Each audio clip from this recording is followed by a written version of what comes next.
ఈరోజు మనతో పాటు స్టూడియోలో ఉన్నారు రామకృష్ణ గారు, AMFI certified and mutual fund distributor. తనని అడిగి డైవర్సిఫికేషన్ గురించి ఫుల్ క్లారిటీ తీసుకుందాం. Hello sir. Hello sir. ఈ డైవర్సిఫికేషన్ మనకి మ్యూచువల్ ఫండ్స్లో ఎలా యాక్ట్ చేస్తుంది? సో డైవర్సిఫికేషన్ అనేది రిక్వైర్మెంట్ ఎందుకు ఉంటుంది బేసిక్గా? ఎందుకంటే ప్రతి మన గోల్కి టైం పీరియడ్ డిఫరెంట్ ఉంటుంది. సో ఒక గోల్ మేబీ మనకి 5 years తర్వాత రావచ్చు, ఒక గోల్ 15 years తర్వాత రావచ్చు, ఇంకో గోల్ 25 years తర్వాత రావచ్చు. దీనివల్ల మనం ఐడెంటిఫై చేసుకొని ప్రోడక్ట్ని కూడా అట్లానే చూస్ చేయాలి కి 5 yearsకి ఉన్న తగ్గట్టు గోల్ ఎంత జల్దీ నేను ఏ ప్రోడక్ట్ నన్ను తీసుకెళ్తుంది అక్కడ. దానికోసం యూ హ్యావ్ డిఫరెంట్ ప్రోడక్ట్స్. బేసిక్గా చూస్తే ఈ ప్రోడక్ట్ మ్యూచువల్ ఫండ్లో మీకు 2 types ఉంటాయి. ఒకటి ఈక్విటీ ఉంటుంది, ఒక డెట్ ఉంటుంది. Equity is nothing but investing in a company's shares. Debt is nothing but investing in bonds. Okay. So debt lo kuda different companies bonds issue cheste, government bonds issue untadi.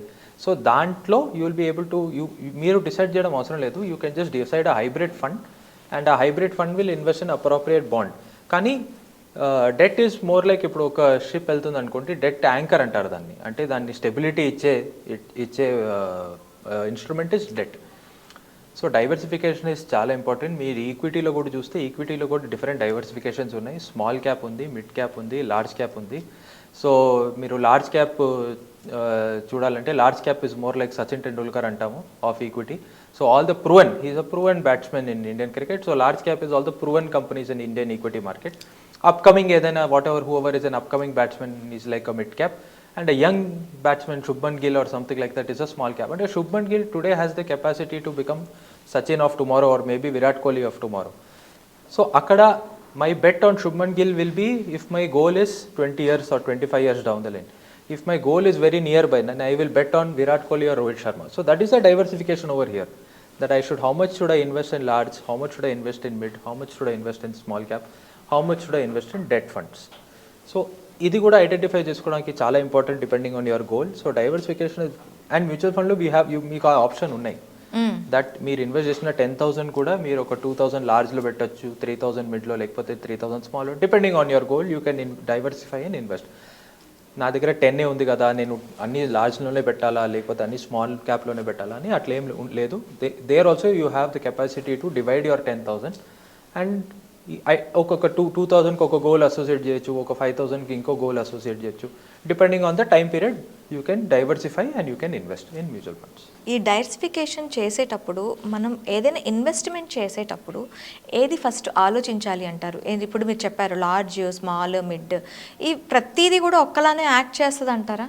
Act ఎప్పుడు చేస్తుంది అంటే చెప్పలేము. యాక్చువల్గా ఈక్విటీలో predict అని మనం చేయలేము, కానీ majorly మనం హిస్టారిక్లీ స్టెబిలిటీ ఎక్కడ ఎక్కువ ఉంటుంది, ఎక్కడ ప్రాబిలిటీ ఆఫ్ హయ్యర్ గ్రోత్ ఎక్కడ ఉంటుంది, ఎక్కడ ప్రాబిలిటీ ఆఫ్ ఫాలింగ్ డౌన్ ఎక్కడ ఉంటుంది అర్థం చేసుకుంటాం based on historical figures and data. So లార్జ్లో మీకు ఎక్కువ స్టెబిలిటీ కనిపిస్తుంది బేసిక్గా. సో దానివల్ల మీ గోల్ సపోజ్ ఒక 5 years లేకపోతే 6 yearsలో ఉంటే మీరు ప్రిడామినెంట్లీ లార్జ్కి వెళ్ళొచ్చు. Because it's relatively short time in equity అంటాం దాన్ని. మోర్ దెన్ 10 years మనం మిడ్ అండ్ స్మాల్ టచ్ చేయండి జనరల్గా అడ్వైస్ చేస్తాం ఎవరికైనా. Because in equity, 10 years is a good amount for mid and small cap to see any changes and everything like that. Okay. So danvala we say, and if it is less than 2 or 3 years, please go for hybrid or debt.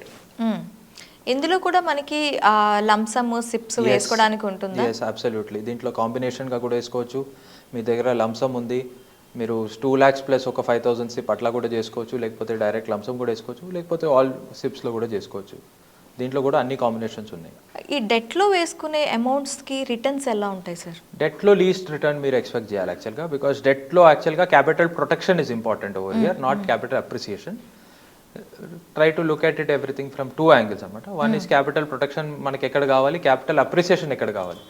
నా దగ్గర ఉన్న 5 lakhs ఒక ఇప్పుడు నేను ఎవరి దగ్గరైనా అప్పు తీసుకున్నాను 5 lakhs సపోజ్ ఫర్ ఎగ్జాంపుల్, నేను ఒక 1 year తర్వాత ఆయనకి ఇచ్చేయాలి 5 lakhs suppose for example. So ఆ 1 year తర్వాత 5 lakhs నా చేతిలో ఉండడం important, not 5 lakhs becoming 5,50,000 is not important.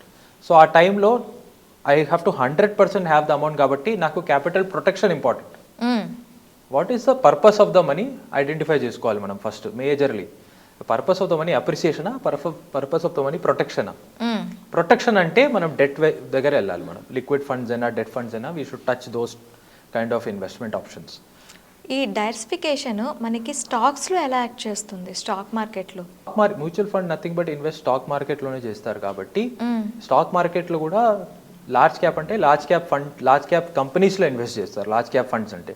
So ఇప్పుడు మీరు ఏదైనా లార్జ్ క్యాప్ ఫండ్లో సపోజ్ మీరు ఎగ్జాంపుల్ ఇన్వెస్ట్ చేస్తారనుకోండి, 75 to 80% ఆఫ్ యువర్ మనీ పూర్తి టాప్ కంపెనీస్లోనే ఇన్వెస్ట్ అవుతాయి.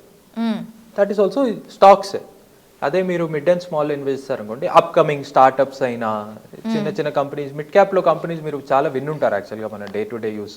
చాలా మేజర్ సిమెంట్ కంపెనీస్ ఉంటాయి, ఇంకా మీకు blue star AC is also like a mid cap company only. So అలాంటివి కంపెనీస్లో ఇన్వెస్ట్ అవుతూ ఉంటాయి అన్నమాట. సో ఎండ్ పాయింట్లో మ్యూచువల్ ఫండ్స్ మనీ స్టాక్ మార్కెట్కి వెళ్తున్నాయి మేజర్లీ. కానీ అక్కడ మీకు కావాల్సింది నాకు లార్జ్ క్యాప్ స్టాక్స్లోనే ఇన్వెస్ట్ చేయాలంటే డిపెండింగ్ ఆన్ మై టైం మీరు లార్జ్ క్యాప్ ఫండ్ చూస్ చేస్తారు. So your diversification is more biased towards large cap. అదే మీకు లేదు నాకు టైం ఉంది, నాకు గ్రోత్ ఎక్కువ కావాలి, so you will go through mid and small అనమాట. సో మీరు mid and small cap fund choose చేస్తే మీ స్టాక్స్ కూడా మిడ్ అండ్ స్మాల్కే వెళ్తాయి. సో అక్కడ మీ investment bias is more towards mid and small అట్లా. Okay, thank you sir.